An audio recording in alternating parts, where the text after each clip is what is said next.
ستريبس، زنجر، كنتاكي، أحلى طعم. السلام عليكم ورحمة الله وبركاته. ازيكم يا حبايبي، عاملين ايه؟ ان شاء الله تكونوا بخير وفي احسن صحة واحسن حال. النهاردة هنعمل مع بعض ستريبس بقى الدجاج من كنتاكي او زي كنتاكي بالظبط. يعني مش هنفرقه كتير، احنا هنعمله في البيت بطريقة اقتصادية وسهلة جدا جدا وعلى قد ايدينا. حاجة كده تحفة ونضيفة ورخيصة واقتصادية. بس يلا بقى، قبل أي حاجة هنصلي على النبي عليه أفضل الصلاة والسلام. اللهم صل وسلم وبارك على سيدنا محمد وعلى آله وصحبه وسلم. ما تنسوش بقى يا حبايبي تدعموني وتعملوا لي لايك وشير وسبسكرايب وتشتركوا في القناة علشان يوصلكوا كل جديد. يلا بينا نشوف طريقتنا البسيطة والسهلة جدا جدا جدا. أول حاجة بقى أنا جبت البانيه بتاعي وغسلته كويس جدا وقطعته بالطول بالشكل ده زي ما حضراتكم كده شايفين. اهم حاجة نغسله ونصفيه، نخليه ما فيهوش اي مية وننزلها في الطبق بتاعنا. بعد كده بقى هنزل بالتوابل بتاعتنا، وعبارة عن كركم وكاري وبصل بودر وتوم بودر وملح وجنزبيل فلفل اسمر وكزبرة. من كل حاجة معلقة صغيرة ممسوحة، ولو حابين نخليها سبايسي نحط نص معلقة شطة، يعني على حسب الرغبة. وننزل بالتوابل بتاعتنا على البانيه بالشكل ده. ننزل بالتوابل بتاعتنا كلها على البانيه، اهم حاجة البانيه ما يكونش فيه اي مية ولا اي سوائل. ونقلب كده البانيه بالتوابل بتاعتنا الجميلة دي،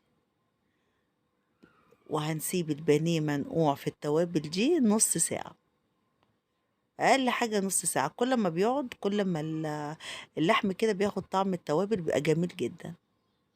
هنحطه في التلاجة نص ساعة ويبقى بالشكل ده. بصوا التوابل على قطع البانيه ازاي. ويلا بقى عقبال ما يتبل كده نحضر كل حاجة بتاعتنا. المكونات: انا حطيت كوباية دقيق وثلاث معالق نشا. طبعا النشا دي بتخلي البانيه يقرمش كده ويكون جميل.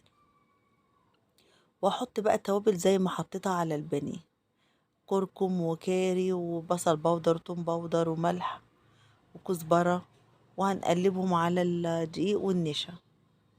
وهحط برضو نص معلقة بيكنج باودر ونقلب، والملح طبعا ما ننساش. وبعد كده نحضر بقى الخليط بتاعنا، عبارة عن بيضة زي ما حضراتكم كده شايفين. طبعا طالما حطينا بيض هنحط الملح والفلفل الأسمر. وبعد كده بقى أكون محضرة نص كوباية مية ونرب فيها البيضاية بالشكل ده. نقلب كويس. وبعد كده هاخد بقى من الدقيق اللي انا متبلاه 4 معالق كبار دقيق، ونربهم بقى في المية اللي احنا لسه عاملينها بالبيضة. نقلبهم كويس جدا لغاية ما يبقاش فيه تكتلات خالص. وبعد كده هنزل بقى بالباليه بتاعنا فيه، وبعد نرجعه على الدقيق. بعد كده يعني ننزل بالبانيه جوه الخليط، وبعد كده نحطه في الدقيق زي ما حضراتكم كده شايفين. طريقة سهلة وجميلة جدا. لو مش حابين البيض بلاش تحطوا بيض. بصوا بنقلب ازاي من فوق لتحت، من تحت لفوق، اقصد يعني من تحت لفوق كده زي ما حضراتكم كده شايفين. اهم حاجة نلف البانيه مع الدقيق.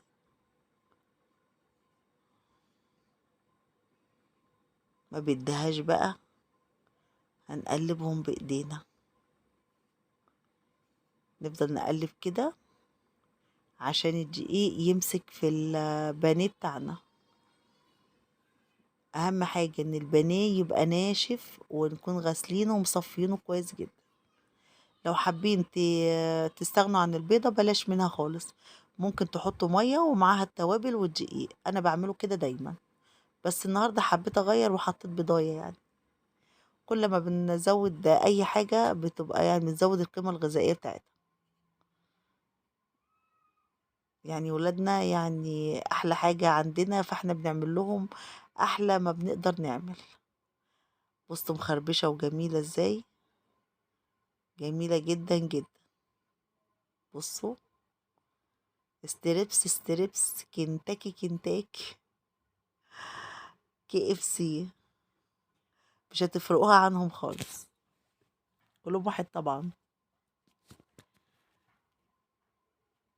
نكمل بقى، نحط البانيه في الخليط ونرجع ننزل بيهم على الدقيق.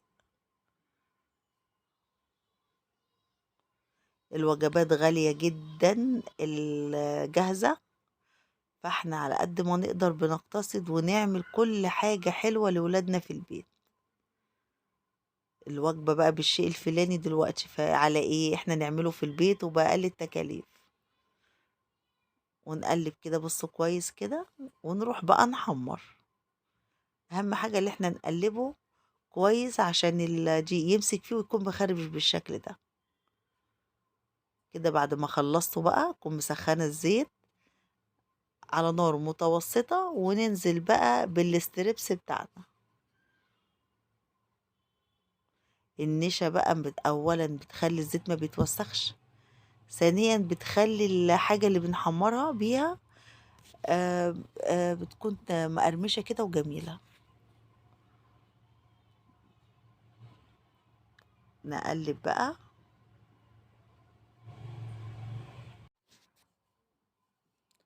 احلى كنتاكي هنعمله في البيت، مش هنفرقه ابدا عن طعم الستريبس بتاع كنتاكي. احلى من الجاهز، وحاجة في البيت وعلى قد ايدينا، وضامنين نظافتها وضامنين جودتها وضامنين مصدرها، عارفين احنا وولادنا بناكل ايه بالظبط.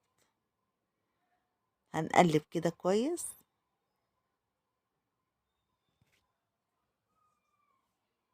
النتيجة في الاخر بتكون تحفة وجميلة.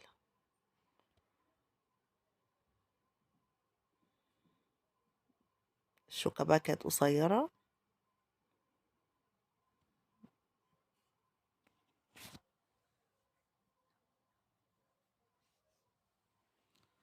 وبيستووا معانا بسرعة. بصوا جميل ازاي،